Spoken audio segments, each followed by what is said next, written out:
Hi friends, Namaste dosto, welcome to Lit Talk.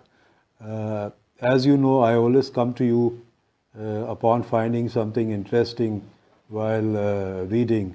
So today I am here with another topic that might be of interest to you, and I've titled that topic as Could the British Raj have blunted the intensity of casteism in India? It is said, in India you can change your religion but not your caste. But this reality almost met with a challenge from the Britishers at the time of British Raj, which is largely at the time, which is largely unknown. In fact, had the British ruled, pushed its way through, it would have shown the way for abolishment of the caste system altogether. So the point I'm making is that Britishers were in command of the situation, and they ruled India. And had they pushed this caste system, probably they would have been successful in uprooting it altogether. But they began only with criminals by sending them to Andamans, better known as Kala Pani, which literally means black waters, but Kala is also signifies the Kal. Kal is the time of death.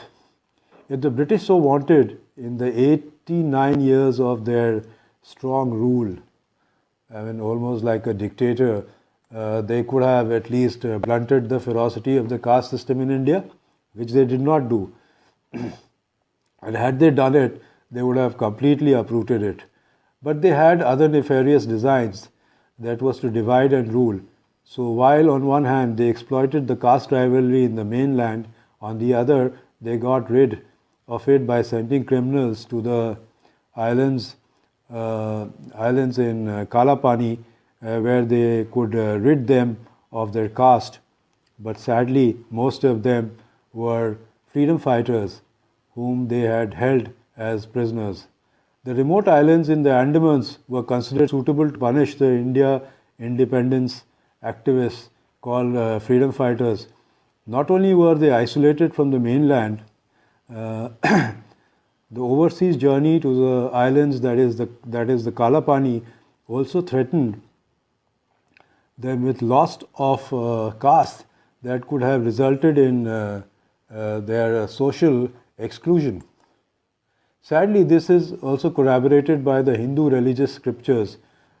These convicts were largely used in chain gangs to construct prisons, buildings, harbour facilities. Many were finally hanged and many died while these buildings were being constructed, where they largely served to colonize the island for the Britishers. And that brings me to the moot point. What about these Hindus? What about those Hindus who were not prisoners but have travelled overseas either on business or pleasure? Have they also lost their caste identity like those prisoners just because they crossed the seas? Because as per the scriptures, those Hindus who have travelled overseas automatically lose their caste, and to retrieve they need to go in for deep penance.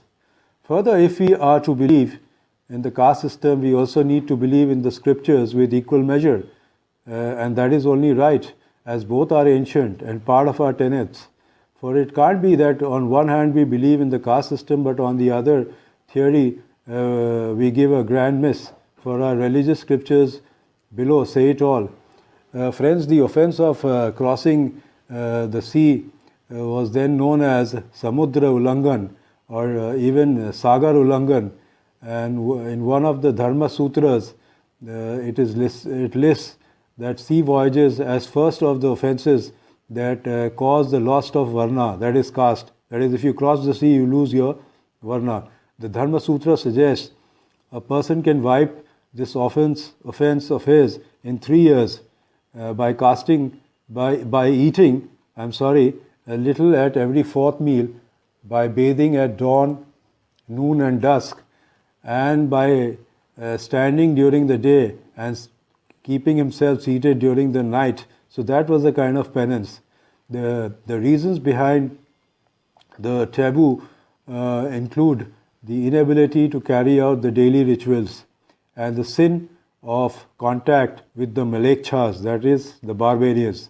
The fear of crossing the seas also derives from the notion that it entailed the end of the reincarnation cycle, as the travel was cut off from the regenerating waters of the Ganges.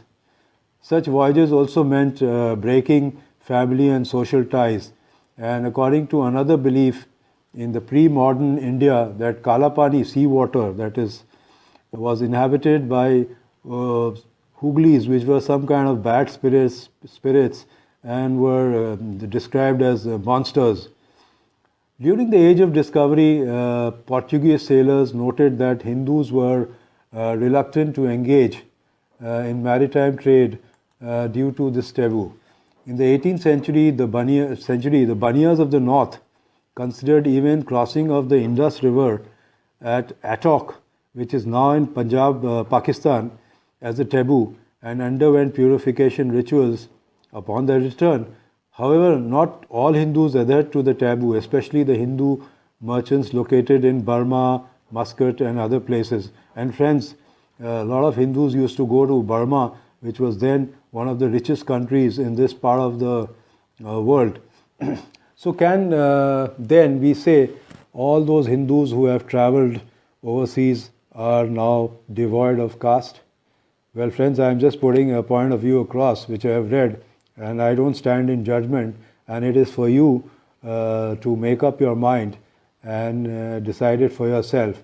And with that, I end this particular piece, and as and when I come up with something more interesting, I will be in front of you. Till then, goodbye, and thank you for your time.